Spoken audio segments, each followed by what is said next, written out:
salın kulu Türkiye'yi bi avayeki kanuni parastina bi zimanê zikmakî mafekî bersuc û dozdaran e. Dadgeh ji bo hemû zimanên biyanî pereyê wergerê didin, lê ji bo Kurdî pere nadin. Kurd heqê tercümanan ji bêrîka xwe didin û dadgeh parastina bi Kurdî wekî helwestekî siyasî dinirxînin.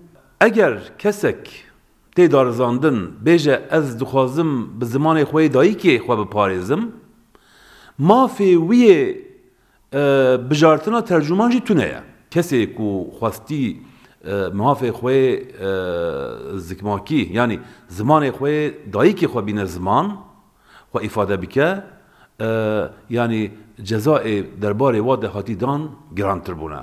Ger Kurdekî bixwaze bi pereyê xwe jî parastina bi Kurdî bike, ger ew Kurd bi Tirkî bizanibe, nikare parastin bike. Lewre dadgeh dibêje tu kesekî xwendayî û divê tu parastina xwe bi Tirkî bikî. Tiştê ji bo Kurda tê xwestin em viya helbestek siyasî fêm dikin, ji ber wî jî em viya jê diqetînin.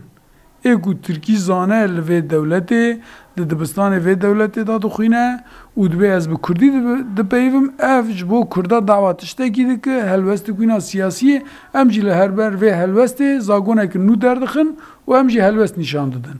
Li Tirkiyeyê parastina bi zimanê Kurdî di dema dozên KCK de hatibû rojevê. Bersucên KCK xwestibin bi kurmancî û zazakî parastina xwe bikin, lê dadgehan destûra vê yekê nedabû. Piştî girevên birçîbûnê ku bi mehan dom kiribû, mafê parastina bi Kurdî bi qanûnî hatibû naskirin.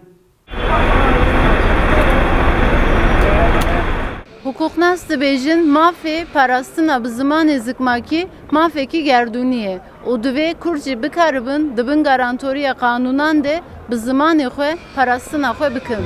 Gönül Morkoç, Rûdaw, Amed.